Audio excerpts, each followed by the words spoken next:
PN9 news और आपके साथ मैं हूं क्रांति सिंह। कन्हैया कुमार को लेकर के चल रही सरगर्मी के बीच में आज फिर एक नई खबर लेकर के हम आपके सामने प्रस्तुत हैं।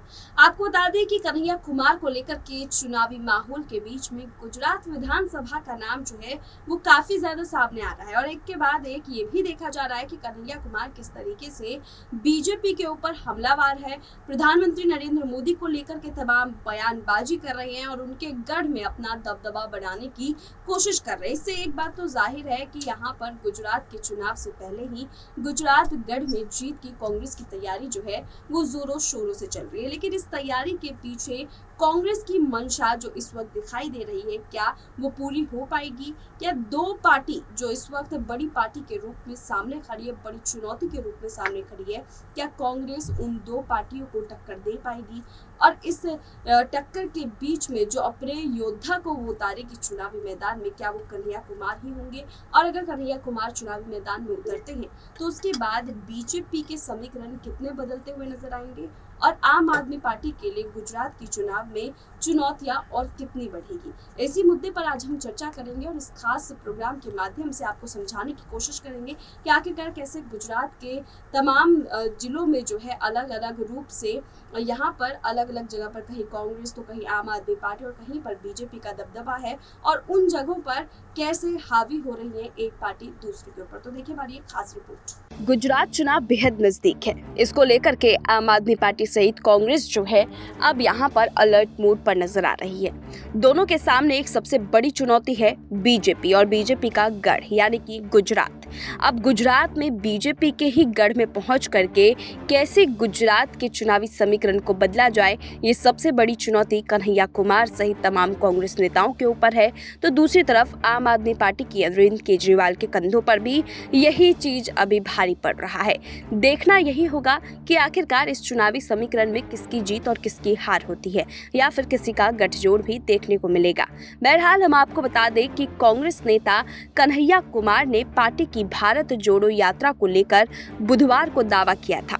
वो दावा भी हम आपको बताएंगे, लेकिन उससे पहले बता दें कि इस वक्त कन्हैया कुमार का नाम जो है वो गुजरात चुनाव से काफी जोड़ करके देखा जा रहा है, क्योंकि गुजरात चुनाव में उनकी तरफ से किए जा रहे प्रयासों का नाम जो है अब इन दिनों साफ तौर पर देखने को मिल रहा है और लगातार कोशिश यही की जा रही है कि कैसे भी करके गुजरात की कमान जो है वो कांग्रेस की तरफ से कन्हैया कुमार को ही सौंपी जाए। देखना यही होगा कि उन्हें ये कमान मिलती है कि नहीं मिलती है, क्योंकि पूरी कोशिश कन्हैया कुमार की यही है कि गुजरात चुनाव में जो है वो बीजेपी को एक बड़ी पटखनी दी जाए, क्योंकि यहाँ पर देखा जाता है कि बड़े ही 36 के आंकड़ा जो है वो भले ही किसी कांग्रेस नेता का यहाँ बीजेपी के साथ हो या ना हो, लेकिन कन्हैया कुमार का जो है वो एक जाति मामला भी बनता हुआ नजर आता है और ये देखा भी जाता है तस्वीरों में। वो लगातार बीजेपी को घेरने का काम करते रहते हैं।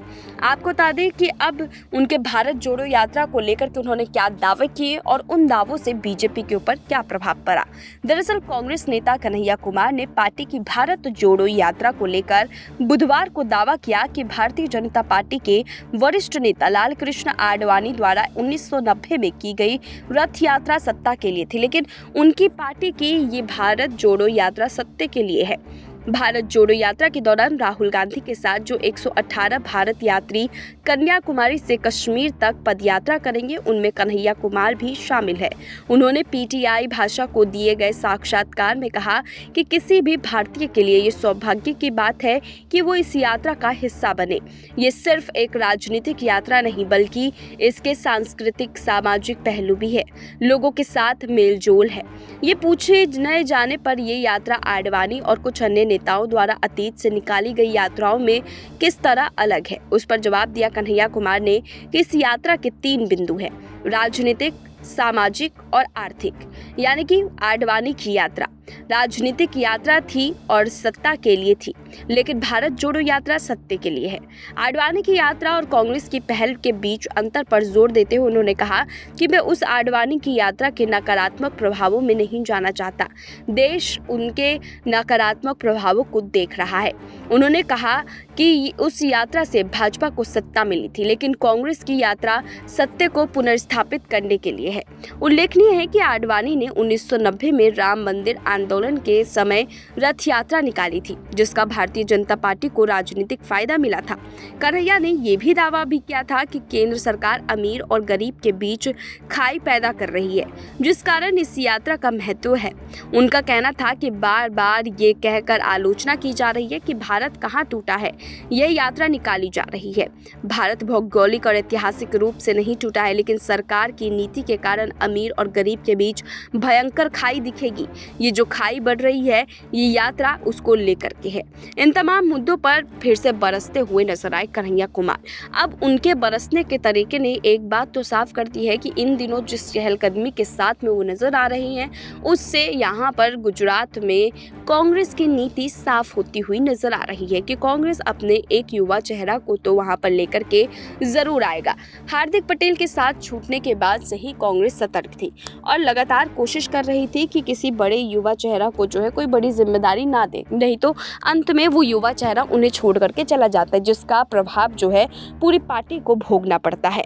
अब यहाँ पर कांग्रेस पार्टी जिस फूक फूक करके जो अपने कदम चल रही है, उस बीच में एक युवा का सामने लाना उनके लिए बेहद ज़रूरी हो चुका है। ऐसे में कन्हैया कुमार एक बेहतर उम्मीदवार के रूप में शामिल है। अगर बीजेपी को कोई टक्कर देने की कोशिश कर रहा है तो कन्हैया कुमार इन दिनों सबसे ज़्यादा चर्चा में नज़र आते हैं। और कन्हैया कुमार आज सिर्फ एक बयान देकर के चर्चा में नहीं है, इससे पहले भी अगर हम उनके बयानों को सुने तो वो लगातार गुजरात मॉडल, यहाँ पर प्रधानमंत्री नरेंद्र मोदी और उनकी नीति के खिलाफ ही बोलते हुए नज़र आ रहे हैं। ऐसे में ये तो बिल्कुल साफ है कि अगर कन्हैया कुमार गुजरात में जाकर के कांग्रेस के लिए प्रचार प्रसार करते हैं तो वहाँ पर ये ज़रूर देखा जा सकता है कि कन्हैया कुमार के प्रचार प्रसार करने की वजह से वहाँ की जनता ज़रूर प्रभावित हो सकती है, क्योंकि वहाँ पर उनके बोलने का अंदाज जो है वो लोगों को मंत्रमुग्ध कर देता है और यही तरीका जो है वो कांग्रेस को जिताने के लिए कर सकते हैं। देखना यही होगा कि कांग्रेस आखिरकार कौन सा बड़ा कदम उठाती है। क्या कांग्रेस सच में यहाँ पर कन्हैया कुमार को ये जिम्मेदारी सौंपेगी या नहीं। कन्हैया कुमार की एंट्री जब से गुजरात विधानसभा चुनाव को लेकर के की जा रही है और ये माना जा रहा है कि कन्हैया कुमार जो है वो गुजरात चुनाव में अपनी एंट्री लेते हैं तो बीजेपी के लिए ये बड़ी मुसीबत साबित हो सकती है, क्योंकि लगातार देखा जा रहा है कि कन्हैया कुमार पहले के मुकाबले इन दिनों ज्यादा हावी दिखाई दे रही हैं बीजेपी के ऊपर। ऐसे में उन्हीं के गढ़ में पहुंच करके कन्हैया कुमार और ज्यादा हावी हो सकते हैं। अगर कांग्रेस अपना ये कार्ड खेलती है तो क्या यहाँ गुजरात में कांग्रेस पहले के मुकाबले ज्यादा सीट पाने में कामयाब होगी या फिर पहले के मुकाबले और भी ज्यादा बिखरी हुई नजर आएगी। आप लोगों की क्या प्रतिक्रिया है, हमें कमेंट सेक्शन में जरूर बताएं। फिलहाल ऐसी तमाम अपडेट्स के लिए देखते रहिए SPN9 न्यूज़।